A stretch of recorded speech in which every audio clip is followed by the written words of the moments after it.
धर्म का ज्ञान माता जानकी को दिया है। तो पतिव्रत धर्म में वो शक्ति है महाराज कि पतिव्रत धर्म के बल पर स्त्री परमात्मा को प्राप्त कर जाती है। शास्त्रों के अंदर लिखा है महिलाओं को पूजा नहीं करनी चाहिए, महिलाओं को दीक्षा नहीं लेनी चाहिए, महिलाओं को भजन नहीं करना चाहिए। आजकल महिलाएं कहती हैं बोले महाराज हम क्या तुमसे कम हैं, हम क्यों नहीं करें पूजा, क्यों नहीं करें भजन। अरे भैया तुम्हें पूजा करने की, भजन करने की, दीक्षा लेने की जरूरत नहीं है। क्यों? क्योंकि तुम्हारा कल्याण तो केवल पति की सेवा से हो जाएगा। जब हमें मेहनत करने से फल मिलेगा, उससे बढ़िया हमें बिना मेहनत के फल मिल रहा है तो हम मेहनत करें क्यों? अगर कोई हमको घर बैठे 20,000 रुपए महीने दे जाए तो हमारी क्या जरूरत है कि हम कहीं काम करने जाएं? भाई 20,000 रुपए हमें घर बैठे मिल रहा है, हमारा परिवार पल रहा है, तो हमें जरूरत क्या है मेहनत करने की। उसी तरह महिलाओं को केवल पति की सेवा करने से परमात्मा प्राप्त हो जाते हैं। लेकिन महाराज आजकल तो विश्वास नहीं है पति पर, इसकी सेवा से कल्याण होगा कि नहीं होगा। इसीलिए पूजा हनुमान जी के मंदिर में देखो, शंकर जी के मंदिर में देखो, महाराज भीड़ लगी है। दिन के 2-2 बजे तक भगवान को सोने नहीं देते। 12 बजे मंदिर बंद होने का समय होता है, लेकिन हमारी माताएं जाती हैं और महाराज 2-2 बजे तक भगवान शंकर को निधा रही हैं। कोई तिली चढ़ा रहा है, कोई चने की दाल, कोई मूंग की दाल, कोई धतूरा, कोई आँख, कोई भांग, जाने क्या क्या भगवान शंकर पर इतना ढेर कचड़े का लगा देते हैं, सफाई कोई नहीं करता। और महाराज अब तो ये हालत हो रही है, मंदिरों में लड़ाई होती है। कोई महिला पूजा कर रही है, दूसरी आई, उसने उसके बील पत्र हटा दिए, वो तैयार लड़ने के लिए। तेरे बील पत्र कैसे हटाए?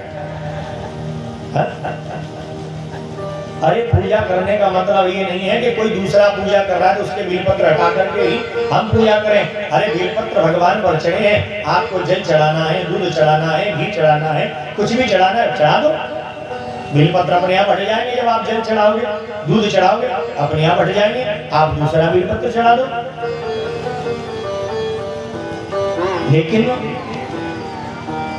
कारण ये है, शास्त्र कहना कुछ और चाहता है और हम समझ कुछ और लेते हैं। शास्त्र कुछ और कहना चाहता है, हम समझ कुछ और लेते हैं। जैसे कथा आती है भागवत के अंदर, प्राचीन वरही यज्ञ करता है और उस यज्ञ में पशुओं की बलि देता है। एक दिन नारद जी आए, नारद जी ने बताया, बोले प्राचीन वरही तुम ये क्या कर रहे हो, पशुओं की बलि देते हो? बोले यज्ञ में कहीं नहीं लिखा कि पशुओं की बलि देना चाहिए। प्राचीन वरही ने कहा, बोले महाराज वेद में लिखा है यज्ञान्ते पशुमालवेत। वेद कहता है यज्ञान्ते पशुम आलवेत, यज्ञ के बाद में पशु को मारना चाहिए। तो नारद जी ने कहा, बोले प्राचीन वरही अगर आलवेत का मतलब मारना होता तो विवाह में एक रीति आती है, वर कन्या हृदयम आलवेत, वर कन्या हृदयम आलवेत। अगर आलवेत का मतलब मारना हो तो यहाँ स्पष्ट लिख दिया जाए कि वर कन्या को मार डाले। और वर कन्या को मार डालेगा तो विवाह किससे करेगा? तो आलवेत का मतलब मारना नहीं है, आलवेत का मतलब होता है स्पर्श करना, छूना। जैसे अभी कुछ समय पहले एक चौपाई है रामायण की, उस पर बहुत बवाल चला। ढोल गवार सूत्र पसनारी सकल ताड़ना के अधिकारी। लोगों ने उसका उल्टा अर्थ लगा लिया, बोले ये तो मारने के लिए कह रहे हैं, बोले स्त्रियों को मारो, पशु को मारो, ढोल को मारो। अरे मारने के लिए नहीं लिखा है, ये ढोलक बज रही है। अगर इस ढोलक को देखेंगे नहीं, इसकी ताड़ना मतलब होता है देखना, अगर हम इसको देखेंगे नहीं तो ये सही ढंग से बजेगी नहीं। इसीलिए इसको देखना पड़ेगा, इसकी सुरक्षा करनी पड़ेगी। ऐसे ही पशु की भी, पशु को देखना पड़ेगा, कहीं किसी दूसरे के खेत में तो नहीं जा रहा है, कहीं किसी को मार तो नहीं रहा है। ताड़ना का मतलब होता है देखना। ऐसे ही आलवेत का मतलब मारना नहीं होता, आलहित का मतलब होता है स्पर्श करना। बोले प्राचीन बरही यहाँ पर लिखा है यज्ञाम के पशु आलभेद, यज्ञ के बाद में पशु को बलि के लिए स्पर्श करके छोड़ देना चाहिए। तो कभी कभी क्या है, हम बताना कुछ और चाहते हैं, वेद कहना कुछ और चाहता है, लेकिन हम उसको गलत समझ लेते हैं, गलत हमारी समझ में आ जाता है, बस वहीं पर काम खराब हो जाता है, वहीं पर काम गलत हो जाता है। राजा परीक्षित ने प्रश्न कर दिया, बोले महाराज कि श्रूयतां ब्रह्मर्षियों में सदेवासाग्नयः साधूनां ब्रुवतो व्रतं ज्ञानानां न चमत्सरात्। हे ऋषियों,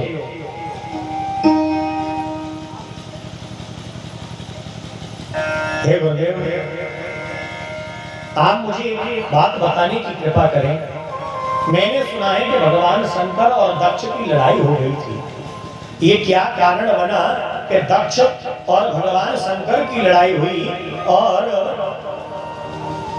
इसमें सती जी ने अपने शरीर को त्याग दिया। सती जी ने अपने शरीर का परित्याग कर दिया। ये क्या कारण बना? सुखदेव स्वामी कहते हैं, बोले राजन, जब किसी को अभिमान हो जाता है, किसी के जीवन में अभिमान आ जाए, तो वो महाराज दूसरों का आदर करना, दूसरों का सम्मान करना, दूसरों का सत्कार करना छोड़ देता है, क्योंकि वो अभिमानी है। और अभिमान ज्ञान का भी हो सकता है, अभिमान पैसे का भी हो सकता है, अभिमान जमीन जायदाद का भी हो सकता है, अभिमान अपने रूप का भी हो सकता है। तो अभिमान जिसमें आ जाए वो किसी का भी अपमान कर दे, किसी को भी नीचा दिखाने की कोशिश करे। और तुलसीदास जी महाराज ने भी अपने सुंदर शब्दों में वर्णन किया है, नहीं को अस जन्मा जग माही,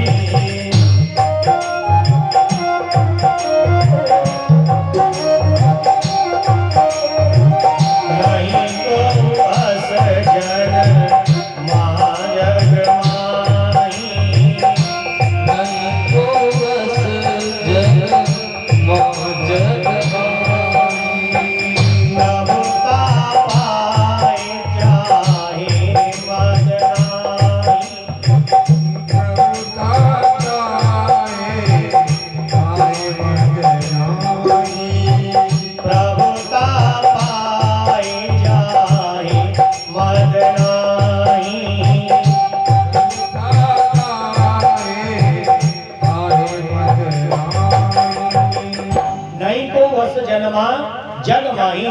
संसार में ऐसा कोई भी पैदा नहीं हुआ जिसको प्रभुता पा करके, माने पद का अभिमान, पैसे का अभिमान, पैसा ज्यादा मिल जाए, प्रभुता माने पद मिल जाए और उसको अभिमान न हो। दक्ष जो है, दक्ष को प्रजापतियों का राजा बना दिया, और महाराज प्रजापतियों का जब राजा बनाया तो वो प्रजापति दक्ष अभिमानी हो गया, और महाराज उसने यज्ञ किया और उस यज्ञ में सभी देवताओं को बुलाया। सभी देवता आए, केवल भगवान, सभी देवताओं ने आकर के जब दक्ष प्रजापति आए, सबने उठ करके स्वागत किया, केवल भगवान शंकर और ब्रह्मा जी ने उठ करके स्वागत नहीं किया, नमस्कार नहीं किया। बस इसी बात पर नाराज हो गया दक्ष, और भगवान शंकर से अपशब्द कहने लगा कि यदा विशिष्टो दक्षस्तु ब्राह्मणा परमेष्ठिनः प्रजापतीनां सर्वेषां अधिपतिस्मयो भवत्। प्रजापतियों का राजा है। दक्ष को अभिमान था, आज कहने लगा, बोले देखो, ये शमशान में रहने वाला, भभूति रमाने वाला, नर मुंडों की माला पहनने वाला, ये क्या जाने किसी का सम्मान करना। इसको क्या पता है कि सम्मान क्या होता है, इसको क्या पता है कि सम्मान किसको कहते हैं। अरे ये तो भूत प्रेतों के साथ में रहता है, जैसा करोगे संग बुद्धि भी तो वैसे हो जाएगी। इसीलिए जैसा संग करेगा वैसी ही बुद्धि हो जाएगी। तो ये क्या जाने किसी का सम्मान करना, क्या जाने किसी को सत्कार करना। भगवान शंकर कुछ नहीं बोले, भगवान शंकर उठकर के चुपचाप चले गए। लेकिन नंदीश्वरों से नहीं रहा गया और महाराज नंदीश्वरों ने उत्पात शुरू कर दिया। महाराज दक्ष का जो यज्ञ है वहीं पर रुक गया, क्योंकि उसमें आपस में लड़ाई होने लगी। भृगु मुनि ने सेना उत्पन्न कर दी, इधर नंदीश्वर ने लड़ना प्रारंभ किया और हमारे लड़ते लड़ते आपस में श्रापा श्रापी हो गई। नंदीश्वरों ने श्राप दिया दक्ष को, बोले दक्ष जिस मुख से तुमने हमारे भगवान का अपमान किया है, हम श्राप देते हैं कि तुम्हारा वो मुख बकरी का हो जाए।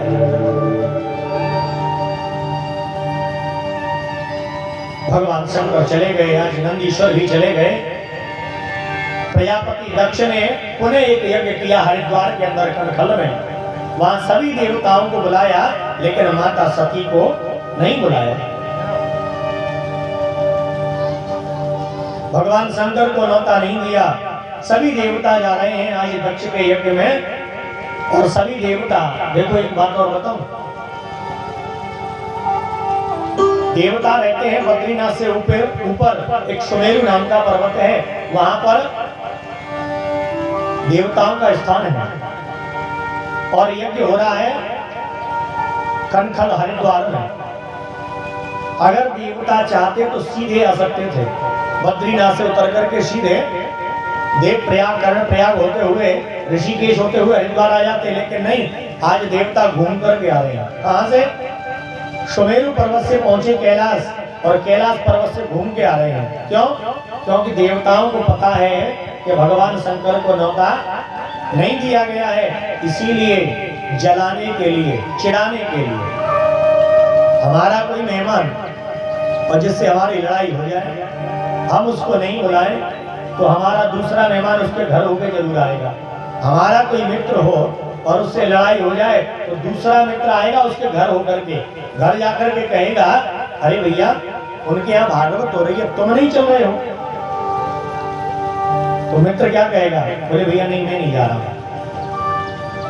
तो मित्र जो है जिसको बुलाया है वो जानबूझ करके पूछेगा, अरे भैया क्यों नहीं जा रहे, बात क्या है, तबीयत खराब है? बोले नहीं नहीं, उस व्यक्ति को कहना पड़ेगा, बोले भैया मेरे लिए निमंत्रण नहीं आया है, इसीलिए मैं नहीं जा रहा हूं। तो मित्र कहता है, दूसरा मित्र कहता है, अरे ऐसा कैसे हो सकता है, तुम तो उनके खास रिश्तेदार हो, तुमको न्योता नहीं दिया। अरे तुम कहो तो हम भी नहीं जाए, माने उस पर एहसान कर रहे हैं। बोले तुम कह दो तो हम नहीं जाए, कल अगर वो रिश्तेदार पूछेगा तो हम कह देंगे भैया उन्होंने मना कर दिया इसीलिए नहीं आए। तो देवता भी वही कर रहे हैं, कैलाश पर होकर के आ रहे हैं। और जब कैलाश पर होकर के आए तो महाराज आज पार्वती जी को, सती जी को पता चला, बोले मेरे पिता के घर में यज्ञ हो रहा है और मुझको बुलाया नहीं गया, मुझे पता नहीं है। माता सती भगवान शंकर के पास में पहुंची और माता सती ने भगवान शंकर से कहा, बोले प्रभु आपने बताया नहीं कि मेरे पिता के यहाँ पर यज्ञ हो रहा है। भगवान शंकर बोले देवी पता तो मुझे भी नहीं है, क्यों कि मेरे यहाँ निमंत्रण नहीं आया है, मेरे यहाँ भी न्योता नहीं आया है। सती जी कहती है, बोले महाराज के पिता भवन उत्सव परम जो प्रभु आय सोई, तो मैं जाऊं कृपायतन सागर देखन सोई। हे प्रभु मेरे पिता के घर में यज्ञ हो रहा है, अगर आप आज्ञा दे दें, अगर आप आदेश दे दें तो मैं चली जाऊं। और देखो ऐसा नहीं होता कि पिता के घर में कोई कार्य हो रहा हो और पुत्री न आवे, लेकिन दक्ष सकल निज सुता बुलाई, हमारे बयर तुम बिसराई। भगवान शंकर कहते हैं देवी तुम्हारे पिता के घर में यज्ञ हो रहा है, लेकिन हमसे लड़ाई है, इसीलिए तुमको भी नहीं बुलाया। और देवी जो बिनु बोले जाहु भवानी, राय नसीलो शनेह कानी। देवी अगर बिना बुलाए तुम जाओगी तो तुम्हारा सम्मान वहां पर नहीं होगा, इसीलिए मैं तो ये कहूंगा कि आप मत जाओ। देखो एक बात बता दूं, उस जगह नहीं जाना चाहिए। कहां पर? कि आवत ही हर से नहीं और नैनन नहीं स्नेह, तुलसी तान जाइए चाहे कंचन बरसे में। आवत ही हर्ष से नहीं, हम किसी के दरवाजे पर गए और वो व्यक्ति हमें देख करके हर्षित नहीं हुआ, खुशी नहीं हुआ।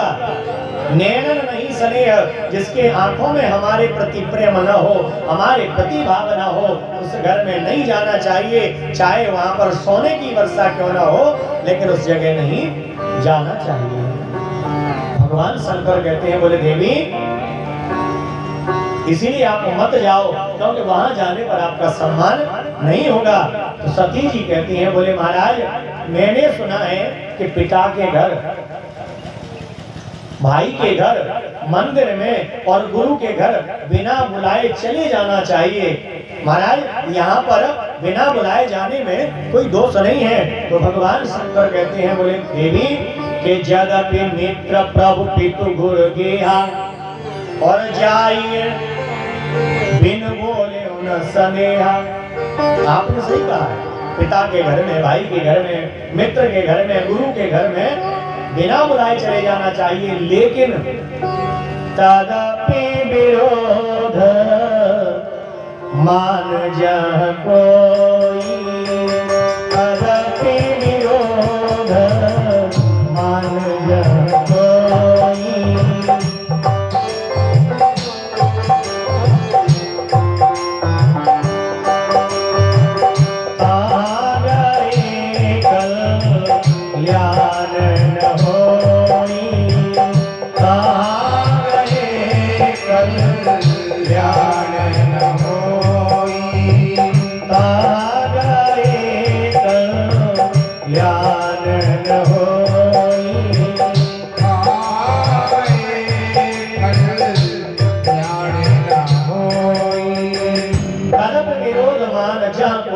इनके घर में भी अगर कोई हमारा बैरी नहीं हो तब जाना चाहिए।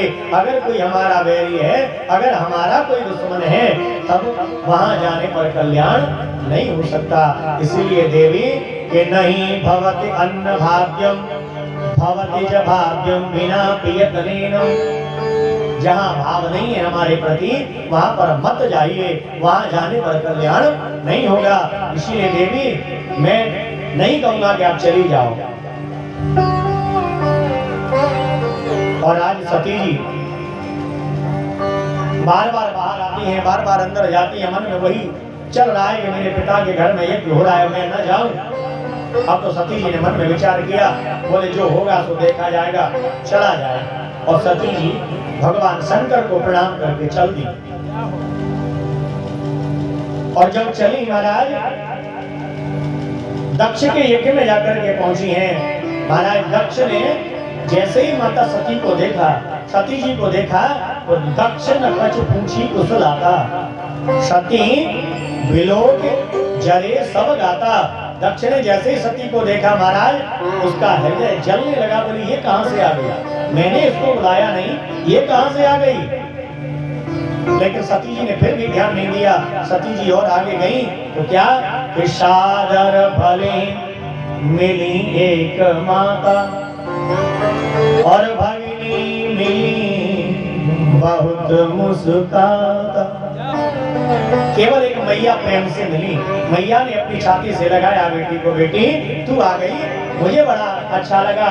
बेटी देख तेरी सारी बहनें आई हैं, तू नहीं थी तो मुझे अच्छा नहीं लग रहा था, आज तू आ गई मुझे अच्छा लग रहा है। और जो बहनें हैं ना, वो कैसे मिल रही हैं, बहनें मिली बहुत मुस्काता, ताने कस करके। सती जी से मिल रही हैं, एक दूसरे पर डाल करके कह रही हैं, देख जिसको नहीं बुलाया है वो भी इस यज्ञ में आए हैं, अरे बिना बुलाए कहीं जाना चाहिए। तो ऐसे ताने मार करके बहनें मिल रही हैं। लेकिन सती जी ने फिर भी ध्यान नहीं दिया। आज सती जी वहां पर पहुंची जहां पर यज्ञ हो रहा था। चारों तरफ देखा तो भगवान शंकर का कोई भाग नहीं था, भगवान शंकर के लिए कोई स्थान नहीं दिया गया।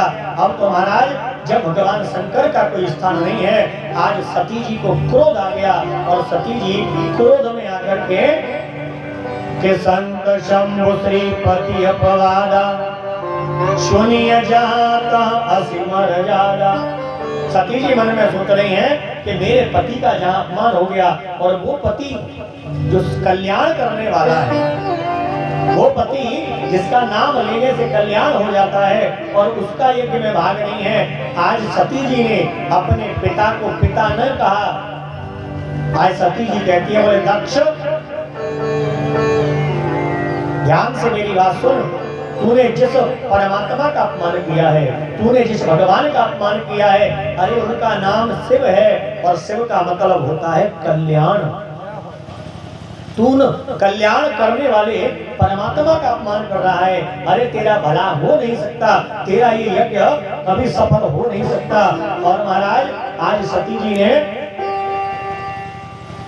भगवान शंकर का ध्यान किया, और शंकर का ध्यान करते हुए आज माता सती ने उत्तर दिशा की ओर मुख किया, और उत्तर दिशा की ओर मुख करके भगवान शंकर का ध्यान किया और अपने शरीर को जला करके राख कर दिया।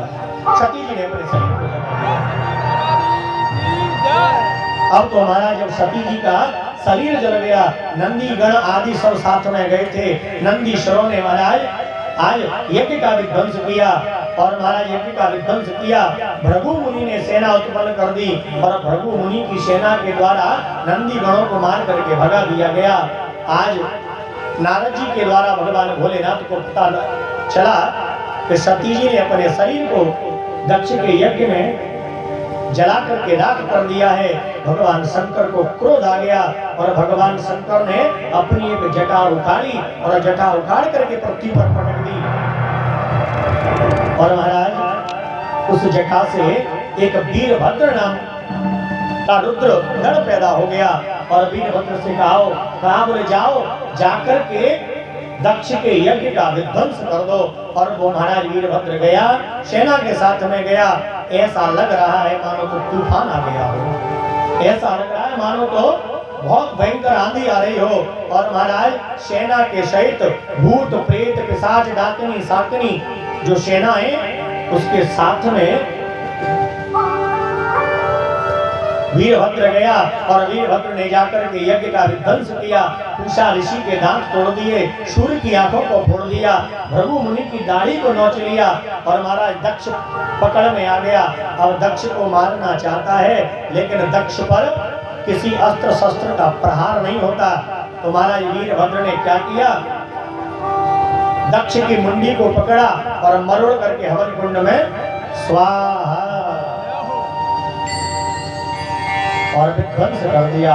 अब तो सभी देवता बुला गए, सभी देवता ब्रह्मा जी को आगे करके और आज भगवान शंकर के पास में पहुंचे, और भगवान शंकर की स्तुति करने लगे हैं। भगवान शंकर से प्रार्थना कर रहे हैं, बोले हे प्रभु, आप ही अब इस भयंकर आपदा से हमको बचा सकते हैं, आप इस संकट से हमें निकाल सकते हैं। और सभी देवता मिलकर के आज भगवान की स्तुति कर रहे हैं। तेरा पल पल बीता जाए मुझसे, जप ले नमः शिवाय। तेरा पल पल बीता जाए मुझसे, जप ले नमः शिवाय। तेरा पल पल बीता जाए मुझसे, जप ले नमः शिवाय। तेरा पल पल बीता जाए मुझसे, जप ले नमः शिवाय। ओम नमः शिवाय, ओम नमः शिवाय, ओम नमः शिवाय, ओम नमः शिवाय, ओम नमः शिवाय, ओम नमः शिवाय। तेरा पल पल बीता जाए मुझसे, जप ले नमः शिवाय।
बोले नमः शिवाय।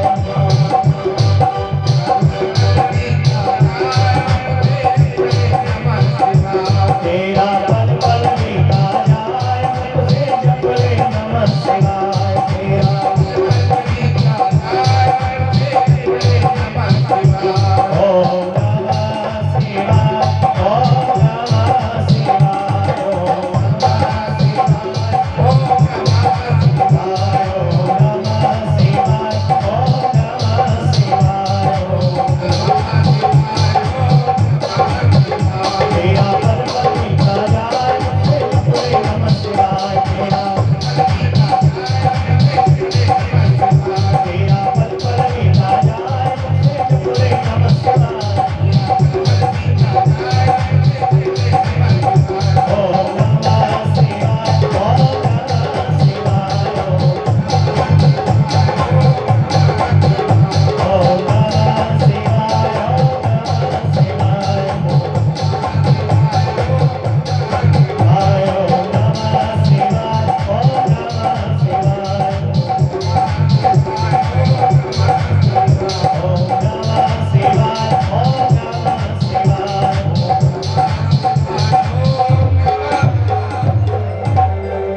बोलिए शंकर भगवान की जय हो। नमः पार्वती पतये हर हर महादेव।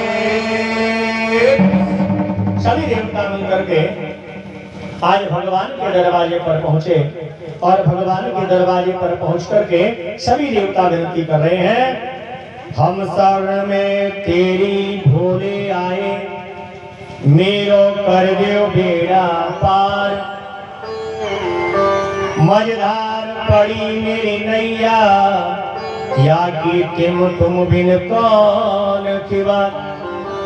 बोले महाराज अब हम तुम्हारी शरण में आए हैं, अब आप ही हमारा उद्धार करिए, हमारी नाव मझधार में पड़ी है, इसका खिलैया कोई नहीं है, हे प्रभु आप हम पर कृपा करिए।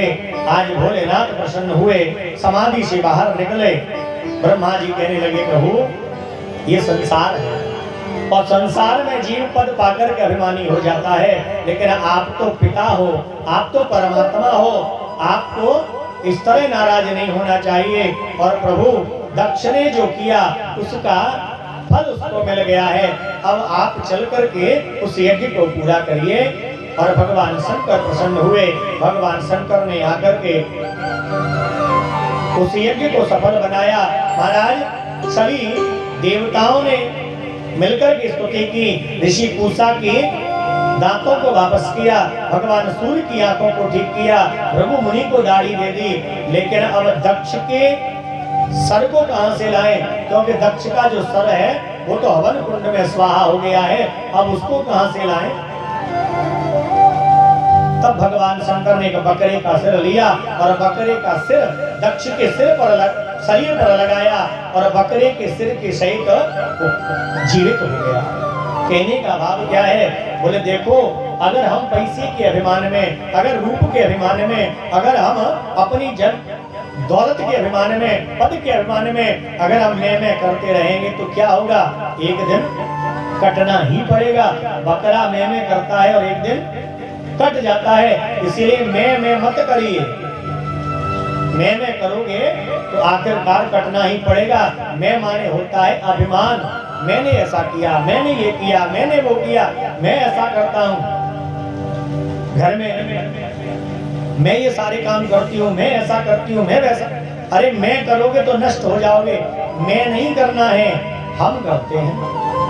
भगवान करने वाले हैं, भगवान कराने वाले हैं, मैं कुछ नहीं कर सकता। अरे मैं तो एक मात्र मिट्टी का बना हुआ, 5 तत्वों से बना हुआ ये शरीर है। पृथ्वी, जल, तेज, वायु और आकाश, छित जल पावक गगन समीरा और पंच रचित यह अधम शरीरा। 5 चीजों से बना हुआ ये शरीर है, लेकिन इसके अंदर जो बोलने वाला है ना, वो है परमात्मा, वो है हमारी आत्मा। और जिस दिन आत्मा निकल जाती है, ये शरीर पड़ा रह जाता है।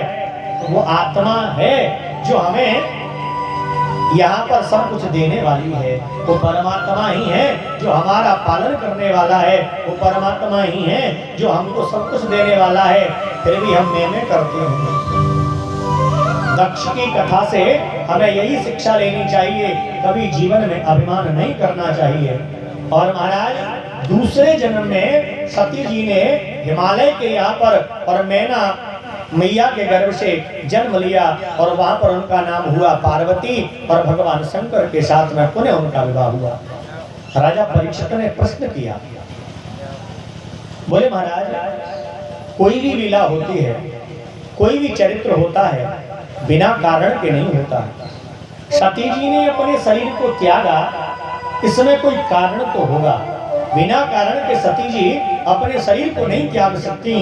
तो महाराज सुखदेव स्वामी कहते हैं, राजन एक बार की बात, एक बार कुंभज ऋषि पाई,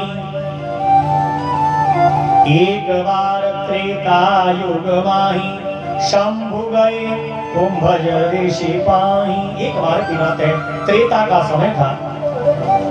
त्रेता युग में भगवान शंकर माता सती के साथ में और कुंभज ऋषि के पास में राम चर्चा करने के लिए गए थे, राम कथा सुनने के लिए गए थे। राम कथा को जब श्रवण करने के लिए गए तो माता सती ने राम कथा को नहीं सुना, महाराज राम कथा को केवल भगवान शंकर ने सुना। जब लौट करके आ रहे थे, रास्ते में भगवान शंकर अपने मन में सोचते हुए आ रहे हैं कि मैंने सुना है कि राम जी का जन्म हो चुका है, मैंने सुना है कि भगवान ने अवतार ले लिया है और भगवान को वनवास भी हो गया है, कहीं ऐसा शुभ मुझे मिल जाए, भगवान ऐसी कृपा कर दें कि मुझे दर्शन हो जाए। और चले जा रहे थे जंगल में, भगवान का दर्शन हो गया। आज भगवान भोलेनाथ ने प्रणाम किया, बोले जय हो प्रभु, हे अयोध्यानाथ, हे प्रभु राम, मैं आपको बारंबार प्रणाम करता हूँ। प्रणाम किया।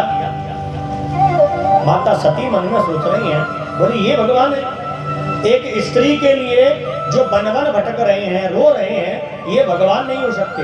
मन में विचार करती हुई चली जा रही हैं सती जी। भगवान शंकर से पूछा, प्रभु ये कौन थे जिनको आपने प्रणाम किया? भगवान शंकर बोले, बोले यही तो है वो परमात्मा, वही है भगवान का अवतार श्री राम, वही है जिन्होंने अभी अभी अयोध्या में जन्म लिया और अयोध्या में जन्म लेने के बाद में जिनका वनवास हो गया है, यही वो राम है। सती जी ने कुछ नहीं बोला, सती जी मन में सोचती रही। भगवान शंकर ने देखा, बोले सती जी को विश्वास नहीं है। भगवान शंकर एक बरगद के वृक्ष के नीचे बैठ गए और सती जी से कहा, बोले सती जी अगर तुम्हारे मन में विश्वास नहीं है तो चली जाओ, जाकर के परीक्षा ले लो, जैसे तुम्हारे मन का संशय मिट सके वैसे जाकर के तुम पहचान कर लो। सती जी ने विचार किया और चली गई। और जाकर के क्या किया सती जी ने, मन में विचारा, सोच रही है सती जी कि क्या करूं, कैसे परीक्षा लूं, तो कुछ समझ में नहीं आया। केवल एक ही बात समझ में आ गई, बोले ये जानकी जी को ढूंढ रहे हैं, अपनी पत्नी को ढूंढ रहे हैं। और सती जी ने सीता का रूप धारण कर लिया और सीता का रूप धारण करके और राम जी जिस मार्ग से जा रहे थे उस मार्ग में आगे जाकर के बैठ गए। लक्ष्मण जी की नजर पड़ी। लक्ष्मण जी राम जी से कहते हैं, भैया माता जी तो ये बैठी हैं, जानकी जी तो ये बैठी हैं। राम जी ने देखा और राम जी दोनों हाथ जोड़ करके कहते हैं, बोले हे माँ मैं आपको प्रणाम करता हूँ, मैं दशरथ का पुत्र राम। ये नहीं कहा कि मैं भगवान का अवतार हूँ या भगवान बनने की कोई इच्छा नहीं की राम जी ने। राम जी बने क्या हैं? बोले मैं दशरथ का पुत्र, अयोध्या नरेश राजा दशरथ का पुत्र राम, आपको प्रणाम करता हूँ। हे माँ इस जंगल में आप अकेली क्यों घूम रही हैं? भगवान शंकर कहाँ हैं? अब सती जी मन में सोच रही हैं, बोले ओ इन्होंने तो मुझे पहचान लिया, अब मैं क्या करूं? इन्होंने तो मुझे पहचान लिया है। और सती जी हाथ जोड़ करके खड़ी हो गई। अब तो महाराज भगवान ने अपनी माया का दर्शन कराया। चारों तरफ राम जानकी लक्ष्मण, राम जानकी लक्ष्मण दिखाई दे रहे हैं। जानकी जी आंख बंद करके वहीं पर बैठ गई और थोड़ी देर बाद जब आंख खोली तो क्या देखा कि वहां कुछ नहीं है, न राम जी हैं, न लक्ष्मण जी हैं, न जानकी जी हैं। आज सती जी लौट करके आई, भगवान शंकर ने पूछा ले ली परीक्षा? सती जी ने झूठ बोल दिया। सती जी कह रही है, बोले महाराज कछु न परीक्षा लीन गोसाई,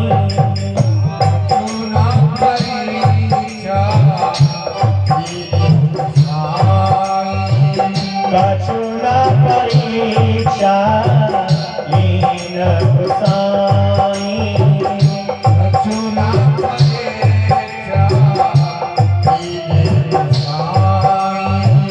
कीन प्रणाम तुम्हारे नाई, कीन प्रणाम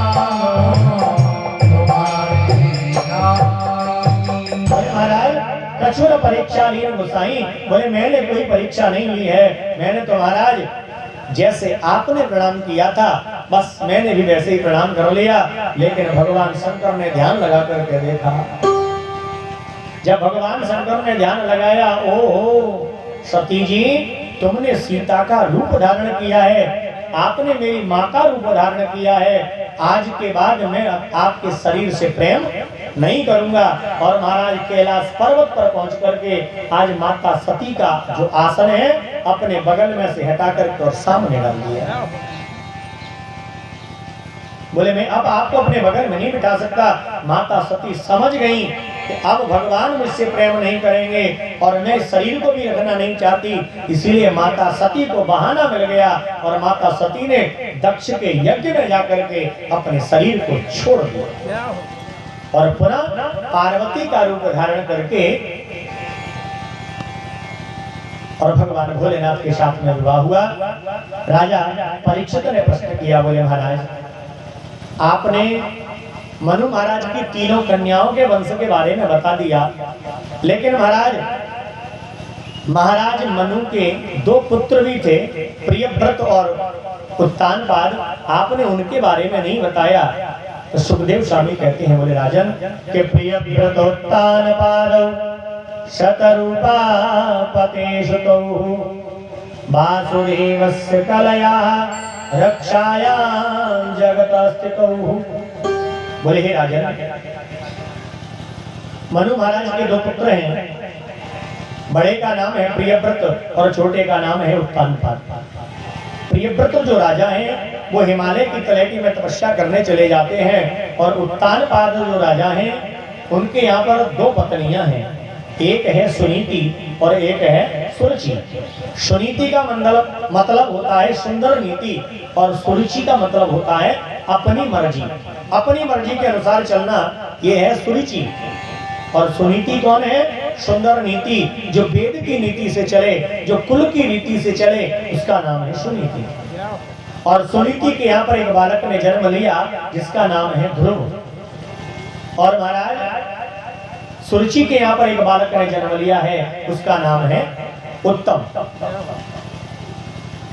ध्रुव का मतलब क्या है? बोले ध्रुव का मतलब होता है दृढ़ संकल्प, अपनी बात पर अड़िग रहना, हटना नहीं, जो वचन दे दिया तो दे दिया, उसका मतलब होता है ध्रुव। और महाराज एक दिन की बात, ध्रुव जी महाराज अपने मित्रों के साथ में खेल रहे थे, वहां पर उत्तम भी खेल रहा था। अब सुनीति कहाँ रहती है? महल में नहीं रहती, सुनीति रहती है महल से बाहर एक कुटिया बना करके। क्यों? सुरुचि ने सुनीति को महल से बाहर निकलवा दिया और राजा उत्तानपाद अपनी पत्नी सुरुचि के रूप और लावण्य को देख करके, सौंदर्य को देख करके इतने मोहित हो गए, उन्होंने अपनी पहली पत्नी सुनीति को बाहर निकाल दिया, एक कुटिया बना करके बाहर रहती है। ध्रुव जी महाराज खेल रहे थे मित्रों के साथ। मित्रों ने पूछ लिया, भैया तुम्हारे पिता कौन हैं? बोले मेरे पिता हैं यहाँ के जो राजा हैं उत्तानपाद, वही मेरे पिता हैं। उत्तम ने कहा, भैया मैंने कभी आपको महल में नहीं देखा। ध्रुव बोले, भैया मैं महल में नहीं आता आज। उत्तम ने कहा, बोले भैया मेरे साथ महल में चलो, अब छोटा बालक है, इच्छा तो सबकी होती है।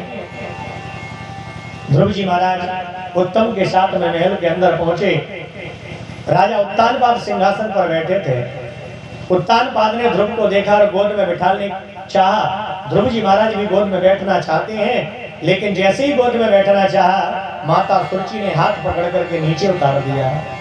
कहा, ध्रुव अगर तुम इस गोद में बैठना चाहते हो, अगर तुम्हें ये गोद चाहिए, तो जाओ जाकर के भगवान का भजन करो और भगवान का भजन करके भगवान से ये प्रार्थना करो कि तुम्हारा दूसरा जन्म मेरे गर्भ से हो, तब जाकर के तुम्हें ये गोद प्राप्त होगी। देखिए यहाँ अभिमान, माता सुरुचि ने अपनी इस कोख को, अपने इस उदर को, अपने इस गर्भ को भगवान से भी बड़ा बना दिया। बोले भगवान से तपस्या करने के बाद वरदान मांगो कि तुम मेरी कोख से जन्म लो। कहने का भाव, ये कोख, ये उदर, ये गर्भ भगवान से भी बड़ा हो गया। लेकिन ध्रुव जी महाराज नहीं समझ पाए और रोते हुए अपनी मां के पास में पहुंचे। दासियों के द्वारा पता चला, बोले मेरे पुत्र का अपमान हुआ है, मेरे पुत्र से कहा है बोले तपस्या करने जा। ध्रुव जी कहते हैं, बोले महाराज मैं भी भजन। ध्रुव जी महाराज कहते हैं, भैया मैं तपस्या करने जाना चाहता हूँ, मैं भजन करने जाना चाहता हूँ, लेकिन आज सुनीति ने रोका नहीं ध्रुव को। क्यों? सुनीति जानती है कि मेरा बेटा अगर भजन करने जाएगा तो इससे अच्छा और कोई काम नहीं है, क्योंकि हमने जो जन्म लिया है काहे के लिए लिया है? भजन करने के लिए, भगवान का नाम लेने के लिए। और आज माता सुनीति ने अपने बेटे ध्रुव को जाने दिया। बोले जा बेटा भगवान का भजन कर, लेकिन भगवान अगर प्रसन्न हो जाए, भगवान अगर सामने आ जाए, तो ये मत मांगना कि मुझे मेरी मौसी के गर्भ से जन्म दे दो। बेटा भगवान के मिलने के बाद में संसार में ऐसी कोई वस्तु नहीं है जो न मिल पाए। भगवान अगर मिल जाए तो सब कुछ मिल जाता है। लेकिन हम और आप भगवान को ढूंढने नहीं जाते।